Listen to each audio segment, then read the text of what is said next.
Hello दोस्तों, कहानी सुनने से पहले एक रिक्वेस्ट है कि अगर कहानी अच्छी लगे तो लाइक कर देना और चैनल पर नए हो तो ज़रूर से सब्सक्राइब भी कर लेना। रात 11:30 बज चुके हैं, लेकिन सुशांत का सेशन अभी भी ख़त्म नहीं हुआ है। बाहर चारों ओर गुप अंधेरा है, चांद काले बादलों की घनी परत से ढका हुआ है। सुशांत शाम से बालकनी में बैठा हुआ है। एक सिगरेट का पैकेट खाली हो चुका है और दूसरा आधा खाली हो गया है। शराब की बोतल आधे से ज़्यादा खाली हो चुकी है। रीनी कमरे में सो रही है, उसने नींद की गोली खा ली है। सुशांत की आंखों से नींद गायब है। आज उसकी सारी मेहनत और कोशिशें बेकार हो गई हैं। बचपन में कुमिल्ला से कोलकाता भागकर आना पड़ा। पिता की बचत और संपत्ति सब दंगे के कारण पानी की तरह बह गई। दक्षिण कोलकाता में यादवपुर के इस इलाके में आकर पिता ने कपड़े की दुकान में लेखा जोखा का काम शुरू किया। बहुत कठिनाई से दिन गुजरते थे। एक भाई, एक बहन और माँ और पिता के साथ छोटा सा परिवार था। माँ एक ब्रेड फैक्ट्री में काम करने जाती थी। उनका काम ब्रेड के पैकेट पर मोम की परत चढ़ाना था। गर्मी के दिनों में फैक्ट्री की आग की गर्मी माँ के शरीर की सारा ऊर्जा खत्म कर देती थी। रात में माँ को रसोई में नहीं जाने देते थे, इसलिए भाई बहन मिलकर रात का खाना बनाते थे। बचपन में सीखा हुआ खाना बनाने का हुनर आज भी सुशांत के काम आता है। रसोई में जाकर उसने अंडे का आमलेट और चीज़ स्प्रेड के साथ 4 सैंडविच बनाए। पेट में शराब पड़ने से भूख बढ़ गई है। रीनी को अभी जगाना नहीं है। दोपहर में ब्रिस्टल से सुपर के दोस्त सुमन का फ़ोन आया था, जिसके बाद से सुशांत मानसिक रूप से बहुत परेशान हो गया है। सुपर अस्पताल में है, गहरे अवसाद में है। उसका इलाज चल रहा है। सुशांत का सजाया हुआ बगीचा बिखर गया है। सुशांत हमेशा से ही परिवार प्रेमी रहा है। परिवार पर किसी तरह का आँच नहीं आने देता था। एक तरफ अपने करियर को बनाने में माहिर था तो दूसरी तरफ परिवार की देखभाल करता था। जीवन के सफल प्रोग्रामिंग ने सुशांत को सामाजिक मापदंडों द कंप्लीट मैन का खिताब दिला दिया था। सुशांत ने इस बात का आनंद लिया। बचपन में इस चीज़ की कमी महसूस होती थी। माँ पिता दिन रात मेहनत करते थे। भाई बहन पढ़ाई और काम में अच्छे थे, लेकिन आर्थिक कमजोरी के कारण सामाजिक सम्मान नहीं मिलता था।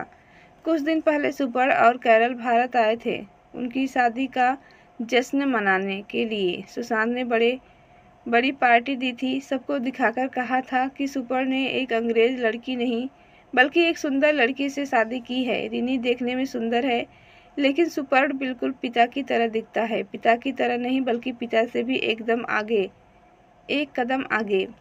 बड़े घर की लड़की रीनी को प्यार के बंधन में बांधकर सुशांत ने दोस्तों को दिखाया था, देखो मेरे कैलिबर को। उस दिन पार्टी में भी सबको दिखाया, खासकर ससुराल वालों को। रीनी के घर वालों को सुशांत से शादी कराने का बिल्कुल मन नहीं था। सुशांत छोटी जात का था, घर की स्थिति अच्छी नहीं थी और उसके चेहरे पर कोई चमक नहीं थी। वह कांटा अभी भी मन में चुभता है। उस दिन सबको दिखाकर कहा था, कैरल जैसी सुंदर लड़की कोई नहीं देखता। मन में कहा था, इसका मतलब सबको समझ में आ गया होगा। सबको दिखाकर सुपर को पास खींचकर कैरल से कहा था, यह मेरा पर्ण है सुपर, सिर्फ मेरा। सुंदर कैरल ने सुपर को अपने पास खींचकर होठों पर किस करके कहा, नहीं, पर्ण मेरा है, मेरा दिल, मेरी जिंदगी, सिर्फ मेरा। उस दिन सुशांत खुशी से झूम उठा था। आज वह सबको पीछे छोड़कर काफ़ी आगे निकल चुका है। बचपन से सुशांत और रीनी ने पर्ण को बहुत लाड प्यार से पाला है। क्लास 8 तक सुशांत ने पर्ण को सभी विषय खुद पढ़ाए। आजकल के सिलेबस में अंग्रेजी व्याकरण में कुछ खास नहीं है, इसलिए अच्छी अंग्रेजी सीखने के लिए सिलेबस से बाहर जाकर पढ़ना पड़ता है।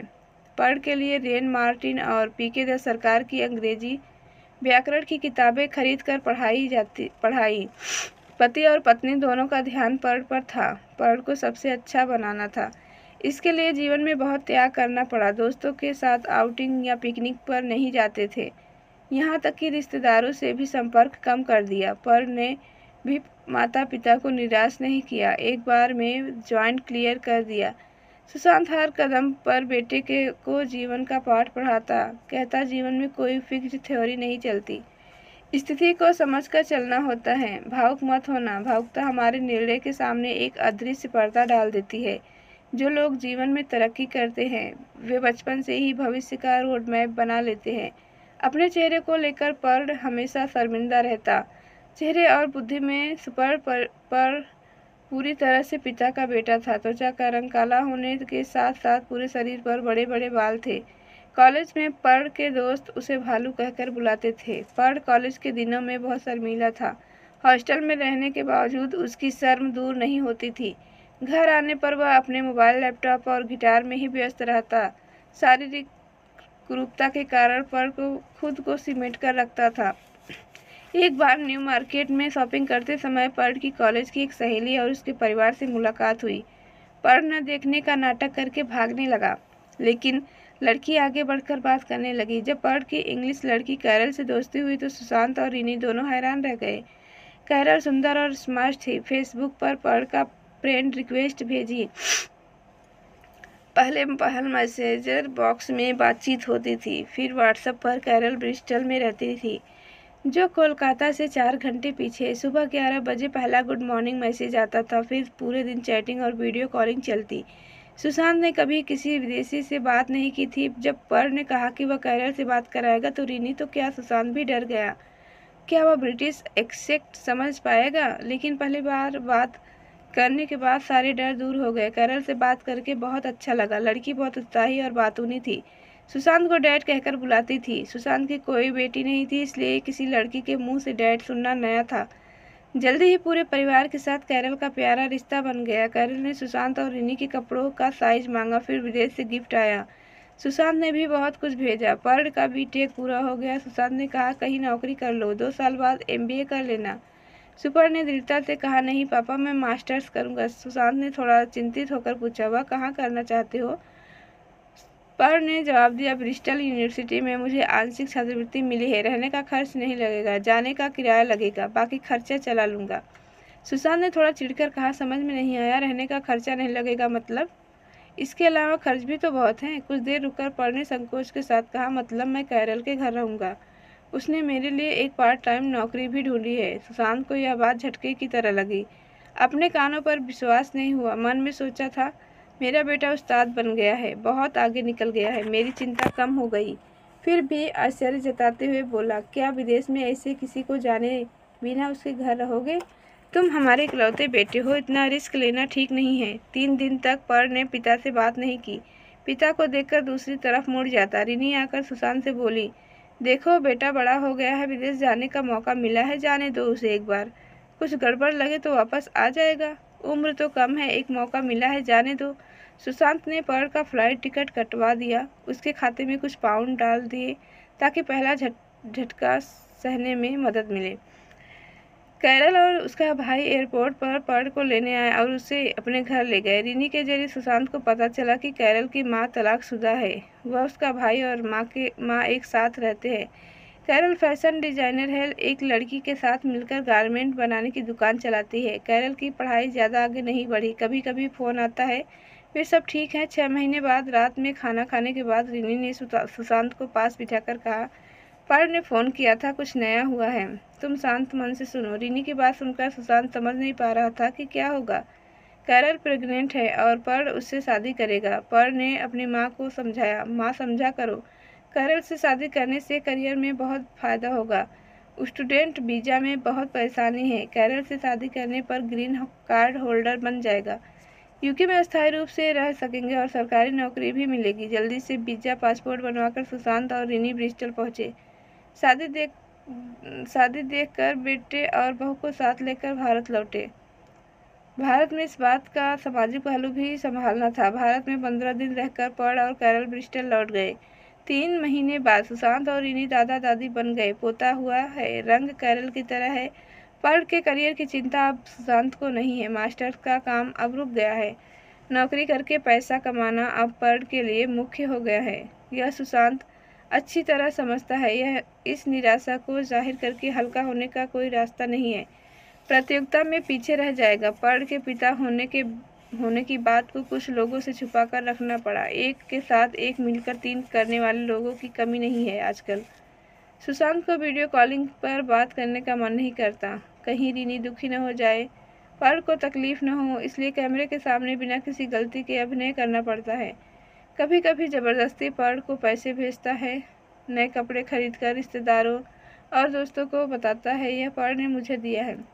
लेकिन मेहनत से कमाए गए पैसों का सही उपयोग नहीं हो रहा है। इसका जवाब अपने मन को कैसे दे? पढ़ को भी अब थोड़ी शर्म आती है। भारत आने की बात नहीं करता, आने की बात उठने पर कहता है तुम लोग आओ। सुशांत समझता है कि पढ़ के लिए इतने पैसे फ्लाइट की किराए में देना अब संभव नहीं है। सुशांत ने टिकट कटवाने की पेशकश की थी, लेकिन पढ़ ने लेने से मना कर दिया। ब्रिस्टल जाकर सुशांत ने समझ लिया कि कैरल के घर की आर्थिक स्थिति अच्छी नहीं है।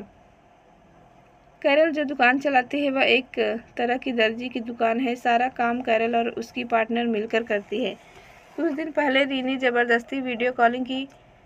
पढ़ को देखकर रीनी चौंक गई। यह क्या हालत हो गई है? दुबला पतला चेहरा, आंखों के नीचे गहरे काले घेरे बाल बिखरे हुए। पूछने पर पढ़ ने कहा काम का दबाव और बेटे पॉल की वजह से रात को ठीक से नींद नहीं आती। फ़ोन पर रीनी गरज उठी, पढ़ मैं तेरी माँ हूँ, मुझसे कुछ मत छुपाओ। अगर ख़राब लगे तो सबको लेकर चले आओ। सुनकर पढ़ हंस दिया, बोला तुम लोग चिंता मत करो, थोड़ा आराम कर लूँगा तो सब ठीक हो जाएगा। फिर आज पढ़ के कॉलेज के दोस्त सुमन का फ़ोन आया, आंटी सुपर को अस्पताल में भर्ती कराना पड़ा है। उसकी मानसिक स्थिति बहुत ख़राब है, वह डीप डिप्रेशन में है, ट्रीटमेंट चल रहा है, आप लोग चले आओ, नहीं तो उसे ठीक नहीं किया जा सकेगा। चिंतित स्वर में रीनी ने पूछा कैरल कहाँ है? सुमन ने कहा कैरल ने उसे छोड़ दिया है। रीनी ने पूछा कैरल कहाँ गई है? उसके घर। सुमन ने कहा नहीं आंटी, वह अपने बिजनेस पार्टनर के साथ रहती है। रीनी थोड़ी राहत महसूस करती है, हौसला देकर बोली ठीक है हम आ रहे हैं। गुस्से में दोस्त के घर चली गई है, देखते हैं जाकर समझा बुझाकर कुछ कर सकते हैं। सुमन हंस पड़ा, बोला आंटी बात इतनी आसान नहीं है। कैरल अपने बिजनेस पार्टनर से शादी कर रही है, उनका यह रिश्ता बहुत पुराना है। रीनी थोड़ी हैरान होकर बोली उसका बिजनेस पार्टनर तो एक लड़की है। सुमन फिर हंस पड़ा, खुद को संभाल कर बोला आंटी यहाँ यह भी होता है। एक बच्चा पाने के लिए कैरल ने सुपर्ट से शादी की थी। उसने सुपर्ट को अपने मिशन को पूरा करने के लिए इस्तेमाल किया। रीनी मोबाइल पकड़े नहीं रह सकी, लाइन काटे बिना ही पास की मेज पर रख दिया। उधर से सुमन की आवाज़ आ रही थी, आंटी आंटी क्या आप मुझे सुन सकती हैं? Can you hear me? आप लोग जल्दी चले आओ। तो दोस्तों कहानी अच्छी लगी हो तो लाइक करना और चैनल पे नए हो तो ज़रूर से सब्सक्राइब करके बेल आइकन को भी प्रेस कर देना। Thank you.